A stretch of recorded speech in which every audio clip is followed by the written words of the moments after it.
গোসল ব্যবসায়ী জুয়েল, তুই আর কত নিচে নামবি? তোর আর কি কি ব্যবসা করার বাকি আছে?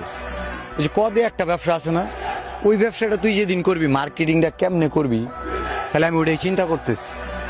তুই কইছিলি আমি গুটি খাই না, আমি আসলে গুটি খাই না।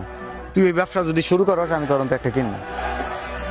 যা, তোর ব্যবসার জন্য হইলেও তোর টাকা পয়সার খুব প্যারা না, তোর অনেক টাকা লাগবো, কোনো সমস্যা নাই। তুই যেদিন গুটির কিরে ভাই, একজনে একটা ব্যবসা ধরছে, এটা নিয়ে তো ট্রোল করার কি আছে আমি বুঝলাম না কিছু।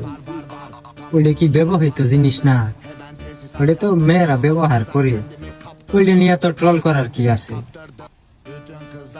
তারপরেও জুয়েল বাইরে দুইটা কথা কয়ে যায়, আসলে সব ব্যবসা সবার দ্বারা সম্ভব না, সবারই একটা লেভেল আছে। আপনাকে ওই জায়গায় যে ওই সব ব্যবসা করবেন নয়, ব্যবসা করেন গোপন জিনিস, গোপনে ব্যবসা করেন।